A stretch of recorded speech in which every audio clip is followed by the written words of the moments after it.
my name's CG Shadle, and today we're going to be talking about a bacteria called Streptococcus Pyogenes. So we'll go ahead and get started. I've got a little slideshow here. First off, we're going to talk about the morphology and the cellular arrangement of this bacterium. So first off, it is spherical, meaning that it is round. It is arranged in chains, so we've got long chains of these round structures.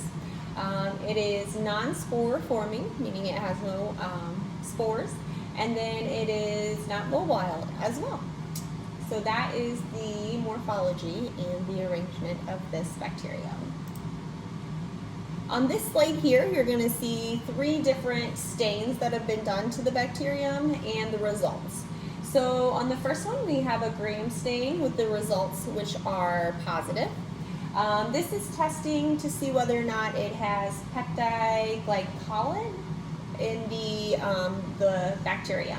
So this is positive, so we can see the uptake here on that. The next one is the acid-fast stain. And what we're testing for in the acid-fast stain is to see whether or not it has mycolic acid or not in the cell. So this is negative, it does not have it. And then the last stain we have is an endospore stain, and the results here are negative for Streptococcus as well. So that is a negative result of that stain. So what kind of habitat does Streptococcus strive or live in? Streptococcus is found in the mucous membranes of the mouth and the respiratory tract. It can be found in the skin of humans and animals, and even in insects.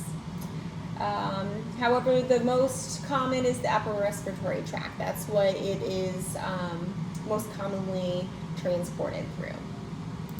So that's going to lead us right into our next slide. How is it transmitted? This bacterium is highly contagious. It is airborne, so meaning if somebody coughs or sneezes, you can easily get it through the air that you're breathing. You can also get it through sharing food or drinks with somebody. So if their saliva is on that soda can and you go to drink from it, you can get it that way.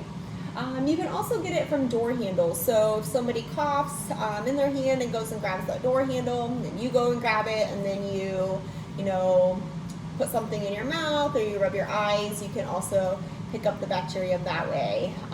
So again, it's highly contagious. What are symptoms of the disease that this bacterium has? Well, the most common disease would be strep throat. So some of the symptoms of strep throat would be a sore throat, difficulty swallowing, redness or swelling of the tonsils. A lot of times if you go to the doctor's going to be looking at the tonsils and for white patches back in the throat. Another thing is people will notice that they have swelling of those lymph nodes in the neck. And then last, fever. Oops, let's close this out real quick. Sorry about that. The other things on here that can indicate strep throat are a fever, a headache, or a rash. So those are all signs of strep throat, which is caused by Streptococcus. How do we treat this disease? Well, it's typically treated from a doctor with antibiotics. The most common would either be penicillin or amoxicillin. There has been some studies that have shown that there's been resistance to antibiotics, such as azithromycin or clarithromycin. So generally, they're not going to use those antibiotics, but they're going to probably use a penicillin or amoxicillin to treat that, because there hasn't been any resistance shown to those antibiotics at this time. So that's probably the treatment that the doctor's going to choose. How long are you going to be on this course of antibiotics? Generally speaking, it's going to be a 10-day course of antibiotics to treat strep throat. And then how long are you contagious after you started treatment? Doctors generally say that after 24 hours, you are no longer contagious with this disease. What happens if you don't treat your disease? Well, some individuals that are able to fight off that bacterium on their own, but a lot of times we do see individuals get strep throat as a result. If you don't treat it, some people can get what's called rheumatic fever, and this is basically caused by untreated strep throat or scarlet fever. What are the symptoms? Symptoms are very similar to that of strep throat. It's just usually heightened, so the pain is worse. It's more difficult to swallow. Swelling could be a little bit worse. Maybe if you didn't have those pus lesions in the back of your throat, now you're starting to form those.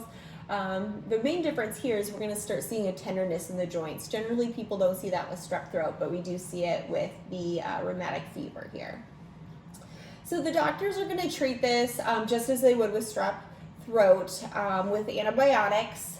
Basically, we are going to treat it with an antibiotic to destroy the remaining group A Streptococcus bacteria that is still present and relieve our symptoms, and then hopefully prevent it from returning in the future.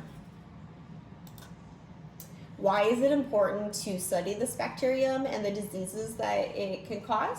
Well, it's important because it's a global bacterium. So it's not just something that we see in the United States, but we see it all over the world.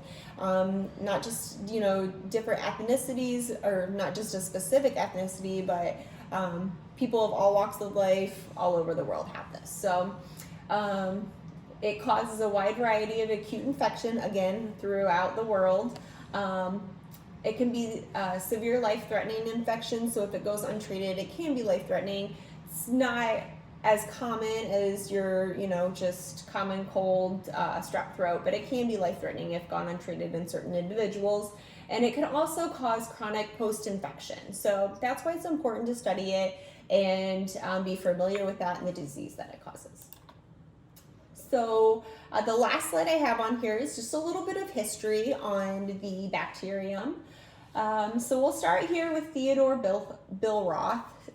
He was the first to describe this bacterium in a wound infection. So he was the first one to see the spherical formation in chains and actually put that into writing and describe it.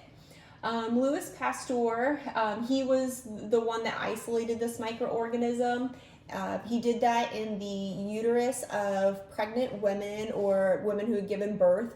And this was important because at that time it was responsible for a high mortality rate in pregnant women and infants. So that was done in 1879. And then the last individual I have on here is Frederick Julius Rosenbach.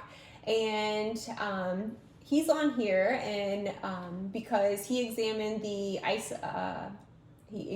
and isolated the bacteria from pussy lesions. So he was looking at this bacteria under a microscope, and he actually named it Streptococcus Pyogenes, and that was done in 1884. So that's just a brief overview of Streptococcus Pyogenes and the diseases that it can create. If you have any questions, you can just leave a message. Thanks. Bye.